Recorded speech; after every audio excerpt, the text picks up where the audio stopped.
The theme for April is, well, the theme for the year is Grand Rising. The theme for April is Giant Gentleness. In those flashes, when we are conscious of our oneness, there is an openness and all-encompassing love.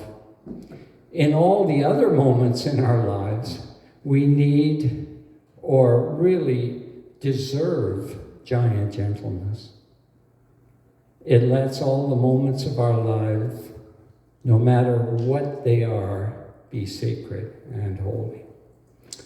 So it gives me great pleasure to introduce a woman that shows a lot of commitment to this center, gives a lot of her energy and love, gives a lot of her giant gentleness. I'm pleased to, and I ask you to help me welcome April Johnston-Ulrich, and her talk today will be Taking It to the Streets.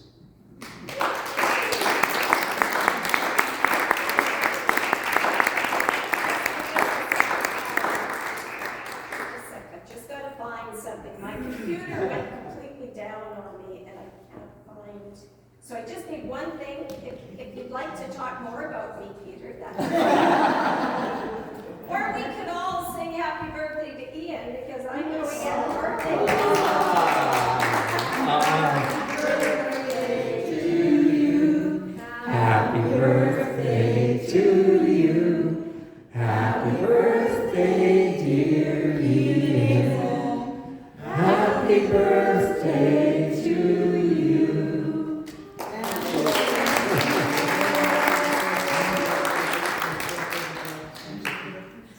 April's always happy to announce Ian's birthday every year, but hers was on Thursday. Also, we got April's.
Number 11, just slide it up.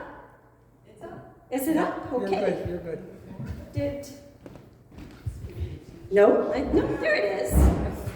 There it is, there it is. Catch my breath.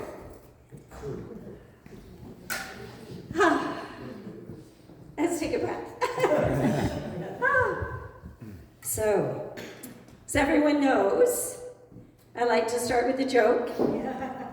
So, this one's based loosely on some stereotypes, so bear with me.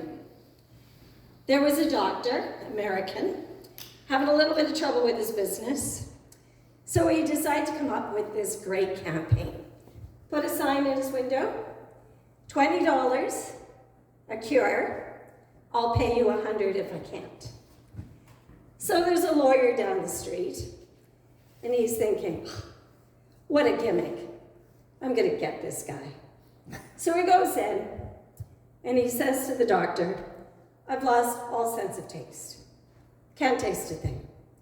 Doctor's like, wow, that's quite unique. So he yells at the nurse, and he goes, bring me the vial from drawer 33 in my office. So the nurse brings it in, hands it to the guy, the lawyer, He swings it back, spits it out all over the place. That's gasoline. Doctor said, wonderful, you're cured. $20. Lawyer gets up his little tick, so he leaves. Thinks about it for a couple of days, couldn't go back. Goes back in and says to the doctor, I've lost my memory. Can't remember anything. And the doctor said, really? That's crazy. It's really tough on the lawyer. Yeah, it is, can't remember anything. So the doctor said, okay. And he said, nurse, bring me the vial from drawer 33. And the lawyer jumps up and goes, no way, I'm not drinking gasoline again. Doctor said, cured, $20. So the lawyer, not to be defeated, goes back, thinks. Comes back a week later, goes into the doctor's office and said, doctor, I've been stricken blind, can't see. And the doctor's like, wow, I can't cure that. Nothing I can do for you. And the lawyer said, well, then, do I get my money? And the doctor said, absolutely. Here's your $100, and puts the bill into the gentleman's hand. The lawyer's leaving the office, looks down, wheels around to the doctor and says, this is a 5, not 100. Doctor said, cured, pulls a 5 and says, you owe me $20. So it shows. So we've been doing so much fun this month on gentleness. It's one of my favorite concepts. I think most of us here have an affinity to being gentle with people or kind. I hope so anyway, at least with yourselves. So at the beginning of the month, we talked about being gentle with ourselves. And last week, it was about being gentle with those close proximity with us to try to give the benefit of the doubt, etc. And I get the whole bloody world, so which is quite fun. And I found it really interesting because, as you can tell, I'm a bit of a hockey fan. No. So what happens is you have a tendency, like very much not spiritual, while you're watching something, hoping somebody gets hurt and won't make the playoffs, right? And it's terrible, right? Because they're an opposing team. And, you know, you hear some bad news, and your first reaction is, yeah, that's good. And then you're like, no, loving kindness, gentleness, I gotta be sending this out. So it's been a real lesson for me to be a real fan and still have the loving kindness for the opposing team. No, not the Avalanche, but anyway, I'm trying, I'm working on the Avalanche. So what I love about this teaching is it's just that. We're just practicing. We're practicing all the time. This isn't spiritual perfection. If it was, I would not be up here, trust me. It's spiritual practice. It's how we try every day to be better for ourselves, to be better for our family, to be better for each other in this community. And I love that Ian's right up front, because community is a big part of what we're talking about today, and Ian has always professed the importance of community for him in this building. It has been his number one focus, and I think that's wonderful because we need that, right? We need people looking out for everyone and caring enough that even if they don't always agree with what's happening, they love each other enough to show up. So today I'm going to borrow from a few people, some of my favorites, Wayne Dyer being one, Tara Brock being another. And there's a gentleman that I looked for his name, and it might come to me later. But what I love about this is Wayne Dyer talks about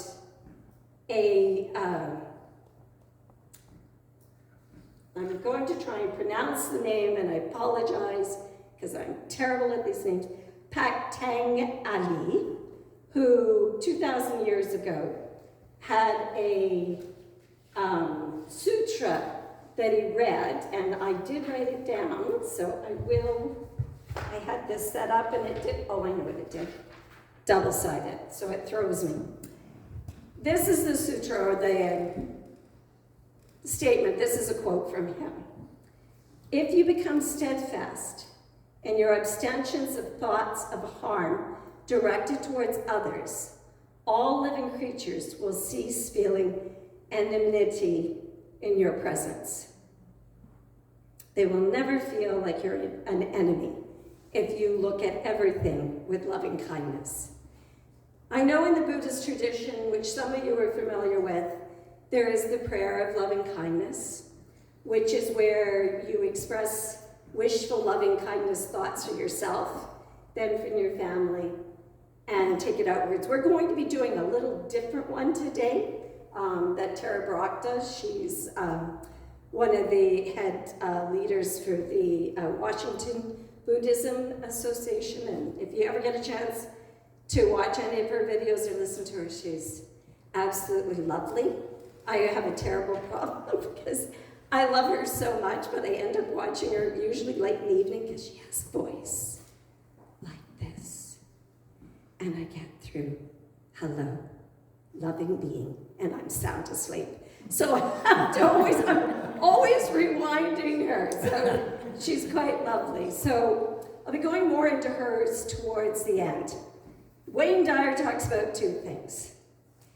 He talks about in order to have an openness to others, we first have to have no blame. No blame. So what's that look like?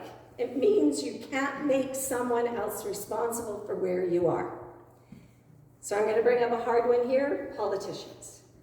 Don't we love to blame them? We love to blame them for our roads. We love to blame them for our taxes. We love to blame them for everything that isn't going right. What if we didn't blame them?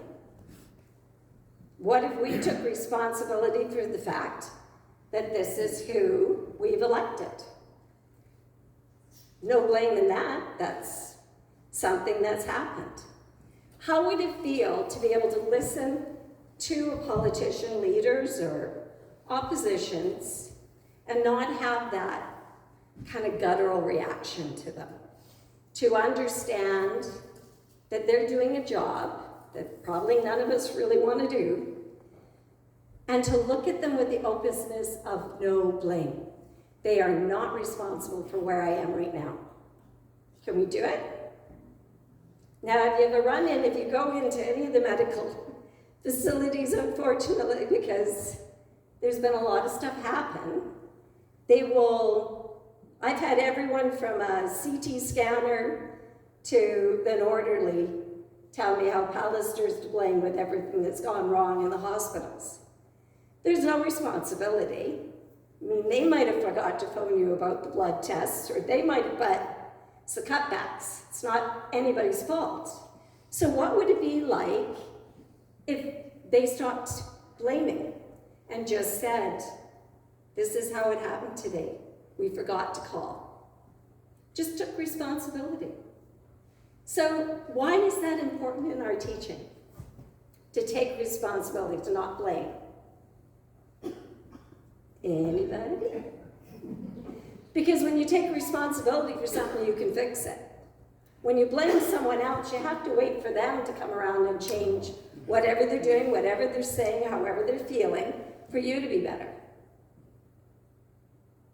That could take some time, especially with some of the politicians we've seen, right? So eliminate their responsibility, take it on yourself. It's hard. We don't want to do that. We don't want to take responsibility for situations that we end up in. But when we do, that gives us the opportunity to know something different in the universe and change it. Activate our own power. Show our own power. Manifest those things we want to do. I know a fellow that was fed up with, I think maybe some people have seen this on TV, there was potholes that weren't being fixed. So he grabbed some asphalt and some of his favorite tiles. He did mosaic art and filled the potholes with mosaic pictures. They were gorgeous. Not only did he fix the potholes, and I think they lasted longer than the other ones, but he also got free publicity on the television set. Got lots of people came and got work from him, right? His art was all of a sudden on the national news, and then it went into the good news channels. So here's someone saying, I'll take responsibility for this pothole. I'll do something about it. That is what we need to do. And when we do take that responsibility, the next thing that Wayne Dyer speaks about is no justified resentments. No matter what comes my way, I will be steadfast in my not wishing them harm. So we can kind of do that with broad strokes, right? We can kind of do that with other cultures or people that really aren't that close to us. We can get big picture, maybe hold no resentment. Say, you know, that was a different time, or this is a different culture, or they have a different way of looking at things. We can find maybe the loving kindness in something like that. Little harder when they're a little closer, and they've maybe told you you've done something wrong, or they don't like your jet shirt up on stage, or whatever it is. I do have some stains. We have a tendency not to wash this too often. But do you understand what I mean? It's a little harder when that person's in your close proximity, because you immediately want to go and protect yourself. So it's easier to resent them and the ideas they hold than to forgive them and just let the vulnerability out. Just allow yourself to be you and understand that they're just being them. But what does this give us when we do that? When we pull back, when we're gentle with everyone. No Big drama. picture. Sorry? No drama? No drama, yeah, Mary J. Black, no drama. That is absolutely one. But we also, all those hidden obstructions between us and the universe falls away. All those hidden mental blocks that keep us from holding the intention of what we wish to hold. Now there's a gentleman, if I can remember his name, he's got a very different first name, Terberian Shorter. And if I've mispronounced that, sorry Terberian, wherever you are. He was an IT professional in the States, very successful man, and he was a very successful black man in that role, which there have not, been a tremendous amount. And he took early retirement, and he started to work on a campaign of seeing society, seeing people differently. And what he talks about, and I'll go into it a little bit more after we've done this practice, but he has a different way of framing things that is changing a lot of things in corporations in the United States and in nonprofits, etc. So he does this exercise, and if you guys wouldn't mind doing it with me, he does this exercise where he asks people to take a breath, take a couple of breaths, and then lock eyes with someone in the room, or look at someone in the room, preferably a stranger, if you can, but just look at somebody, right? Find someone, look them in the eyes. And while you're doing that, judge them harshly. So that feels awful, doesn't it? It's just terrible. But we do it. What feels awful about it is when we know someone's watching us do it, that feeling, right? It doesn't feel good. I mean, I don't think I can be the only person that's crawled into bed at night going, why did I say that? Like, just something offhand, but then you think, oh, they might have taken that the wrong way or not knowing I was being sarcastic or whatever it was, right? So what he was trying to show there is we all do it. We all do it all the time. The problem is we think we're being sly about it. We think we're being secretive. But come on, how many of us know when we're being judged? I mean, we've all walked into something and gotten a look. You know, like, who does she think she is? Or what's with that getup? Or whatever it is, right? She thinks that's a way to make a roast. Did you see the color she painted her living room? We all do it. But every time we do those little transgressions, even though we think it's private, maybe we don't say it out loud, it's actually cutting us. It's actually creating obstructions and obstacles for ourselves from what we want to be. I don't think there's a person that gets up here, and I know you're all edge walkers, so I know there's no way you're not thinking this. There's not one of you that gets up in the morning saying, I really want to judge and put someone down today or think badly of them. I don't know, maybe I'm wrong. Maybe somebody gets off on this. No? Right, we don't. Yeah, we do it. And then we beat ourselves up about it. Some of us, most of you probably here, because you're awakened. You have more of an idea of how everything is connected and everything affects each other. Yeah. Right? So, Trayvon Shorter talks about framing society. So, he was talking about when you look at different groups, social, economic, culture, whatever, and even good intention, you put a concept on them. Let's say learning disabilities not being handled in school is a pipeline to prisons. I think we've all probably heard that one, that 80% of the people in prison have a learning disability. So that seems caring. That seems like, oh, we got to pay attention to this because then we can do something about it. But actually what it does is that it frames them in a deficit perspective, right? Already, this is a group that could be a problem for us in the future. Let's take care of it now. So what if he talks about reframing these deficit framed into, let's say, an asset reframing. So there's a lot of neuroscientists, autistics being one of the ones that are neurodivergent, and it was really funny because I heard of this, 20-some years ago, 25 years ago, that at the time now neuroscience are catching up to it. 25 years ago I got introduced to Indigo Children, which was a whole group of spiritualists and philosophers that were looking at this great increase in autistic children. And instead of seeing them as, it's the chemicals in our water, it's whatever was happening, it's vaccines, it's whatever, they said, what if this is an evolutionary jump in the brain? What if this is something that we're just not adapted as a society to be able to handle? That totally changed my life because I had an autistic son.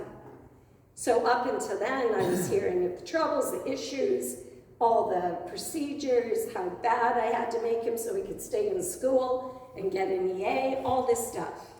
And I walked into this, it was a film at Unity, and I went and they showed this. And I can remember it completely changed my mindset. All of a sudden, in something that someone that I felt maybe I was going to have to control and put all these things in place or whatever, I started to watch him with wonder. I reframed him. He did fantastic. Got a university degree without any adjustments. And he's got a wonderful job with the government now. He's happy. He's an amazing artist. So I kind of wonder what would have happened if I had kept that perspective, that deficit framing that I had received for all those years up until one movie. Now neuroscientists are saying the same thing. They're saying these children aren't anomalies. They are actually, something is changing in the brain. It's something that they're not sure what it's created from, but they're pretty sure it's an evolutionary jump. And we just have not learned how to fit them in to the way we do things. So I love that. So find something in your life or people and think about how you could reframe it, right? That it's not a deficit, how they conduct their lives or move through life. It's a asset. So I remember there was a movie years ago with Patrick Swayze called Something of Joy. Does anybody remember this film? He was a doctor, there was the rickshaw drivers, and he had this sadness about them that they were just, they worked so hard and they didn't have much money, and he was working in the slums. I think it was a true story. And then what he found... Sorry? City of Joy. City of Joy, yes. And he found out that they were incredibly happy. They liked everybody. They enjoyed everyone they met. They had community. But they also saw the bigger world, not with envy and not with resentment and not as they have and I don't. They saw themselves as rich in many, many ways. So it's a reframing, and it's also that idea of not blaming and having no resentments. So I don't want to take up too much time, and as typical me, I've written way more than we need to cover today.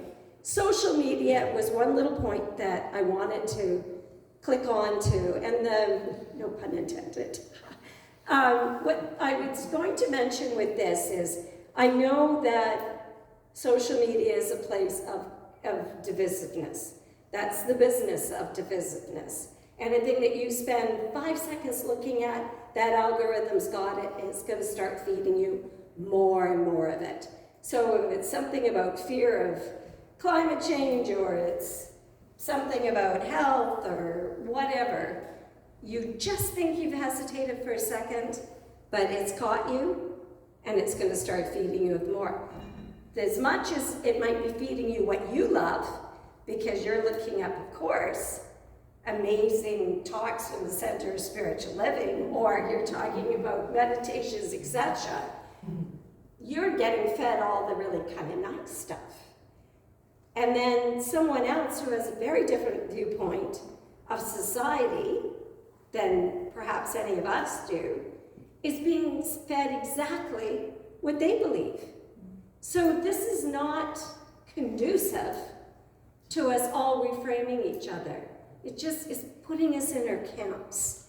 And I don't know why, but I have this tendency to read comments. Like, it's crazy. I don't know why I do it, because I get so mad by the 5th comment. And then I'm like, well, I'm going to put in something of loving kindness in this. And then I think, well, I can't put in something of loving kindness because I'm going to get a lot of mail and I could get canceled, and maybe I could create a fake account and do my loving kindness. That doesn't work, right? And then I talk myself right out of it, and I back out, and I feel bad because I feel like that voice isn't welcome here, wasn't welcome there. And then I had to stop and think, is their voice welcome here? That's my work. That's their work. My work is, can someone come up to me with political views, health views, social views, and it be okay? Like our sign, are you safe here? And I know I look at that sign, I'm like, oh, all warm and fuzzies, because I agree with everything on the sign. It doesn't have on there all bigots safe here. It doesn't have all those things that you dislike viscerally. It doesn't have them on there.